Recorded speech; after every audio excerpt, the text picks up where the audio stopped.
এই পর্যায়ে আমাদের সামনে মূল্যবান আলোচনা করবেন জনাব মোহাম্মদ আক্তার ব্যাপারী, সাধারণ সম্পাদক ১ নং ওয়ার্ড এবং ১ নং ওয়ার্ডের কাউন্সিলর পদপ্রার্থী।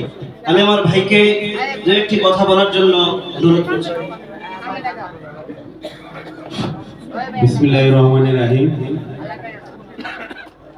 আজকের এই ওয়াজ মাহফিলের সম্মানিত সভাপতি আলহাজ মোহাম্মদ শফিকুল ইসলাম সাহেব, উপস্থিত আছেন আমারই বন্ধু ২ নং ওয়ার্ডের কাউন্সিলর প্রার্থী ইয়ার হোসেন উজ্জ্বল, আরো উপস্থিত আছেন আমার আরেক ভাই রাজিবুল ইসলাম ভাই, আরো উপস্থিত আছেন স্টেজে অনেক গণ্যমান্য ব্যক্তিবর্গ এবং আমার সামনে সম্মানিত মুসল্লিয়ান। আসসালামু আলাইকুম। আসলে এটা বক্তব্য দেওয়ার কোনো জায়গা না, তারপরেও যেহেতু কামরুল ভাই উনি যে মসজিদে ইমামতি করে সেই মসজিদের আমি সভাপতি, ওই হিসাবে উনি আমার মনের মানুষ, প্রাণের মানুষ। উনি মাইক দিয়েছে, তুই একটা কথা বলতেই হয়, মহব্বত করে তো মাইক দিছে। আর আমিও একটু সুযোগ পেয়েছি, যেহেতু নির্বাচন করব, আপনাদের কাছে দোয়া চাওয়ারও সুযোগ পাইছি। যাই হোক, কাউন্সিলর ক্যান্ডিডেট উনি অনেক মূল্যবান কথা বলে গেছেন যে একটা সময় ছিল এই রকম অনুষ্ঠান করতে গেলে আমাদের বিশেষ একটা গোষ্ঠীর অনুমতি লাগতো। কোন বক্তা বক্তব্য দিব আর কোন বক্তা বক্তব্য দিব না তারাই সেটা সিলেক্ট করে দিত। আমাদের সিলেক্টে কোনো কিছু হইতো না, হইতো। আজকে যে বক্তা আসছে, প্রধান বক্তা, প্রধান আকর্ষণ, উনি আজকে এখানে বক্তব্য দিতেছে। একটা সময় ছিল ওনারা মত লোক আসছে, আসার পরেও বলছে যে না উনি বক্তব্য দিতে পারবে না, ওনার অনুমতি নাই, ছিল না এরকম? অতএব আগামীতে এই বাংলাদেশে আপনারা এমন জনপ্রতি নির্বাচিত করবেন যেন আর কোন এরকম অনুষ্ঠান করতে গেলে কারো অনুমতি না লাগে।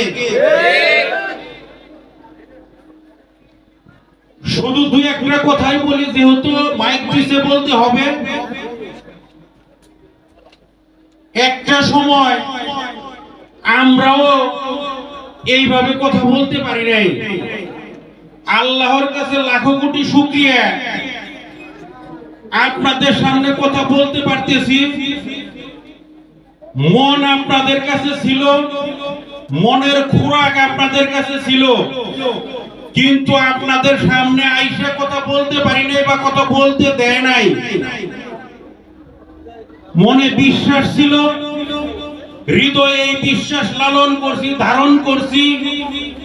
বাংলাদেশে এই পরিস্থিতি একটা সময় থাকবে না যখন আমরা কথা বলতে পারবো, আপনারা কথা বলতে পারবেন। এই বিশ্বাস নিয়ে বেঁচে ছিলাম, কারণ জুলুমকারী বেশি দিন থাকে না। বাপ দাদার কাছেও শুনে আসছি, আমি কোন ইসলামী বক্তা না। অনেক মূল্যবান বক্তব্য দিবেন আজকের প্রধান আকর্ষণ। প্রধান বক্তা অনেক সুন্দর বক্তব্য দিয়ে গেছেন। শুধু একটা জিনিসই মনে প্রাণে ধারণ করছি, লালন করছি। আমরা মুসলমান হিসেবে আল্লাহকে বিশ্বাস করি। সেই ধ্যান জ্ঞান থেকে আমাদের মনে প্রাণে বিশ্বাস ছিল এই দেশে এই জুলুম বেশি দিন থাকতে পারে না, পারবে না, ইনশাআল্লাহ পারে নাই। যাই হোক, কথা বলতে গেলে অনেক কিছুই আরো বলতে হবে। আপনাদের কাছে দোয়া, দয়া এবং আগামী দিনে যেন ১ নং ওয়ার্ডের সেবক হতে পারি, ১ নং ওয়ার্ডবাসীর খাদেম হতে পারি, সেই আপনাদের কাছে সেই দোয়া, দয়া প্রত্যাশা করে এবং আজকের যে প্রধান অতিথি উনি অসুস্থ। এই ওয়াজ মাহফিলের পরে একটা মুনাজাত হবে, সেই মুনাজাতে সবাই মিলে আপনারা তার জন্য দোয়া করবেন, সকলের জন্য দোয়া করবেন, আমার জন্য দোয়া করবেন, প্রত্যেকের জন্য দোয়া করবেন। এই আশা, পরিশেষে আমরা সকলেই যেন হালাল পথে হালাল রুজি অর্জন করে জীবন যাপন করতে পারি। আল্লাহ যেন আমাদের সকলের নেক হায়াত এবং আল্লাহর শ্রেষ্ঠ নিয়ামত শারীরিক সুস্থতা দান করেন, নেক হায়াত দান করেন এবং হেদায়েত দান করেন।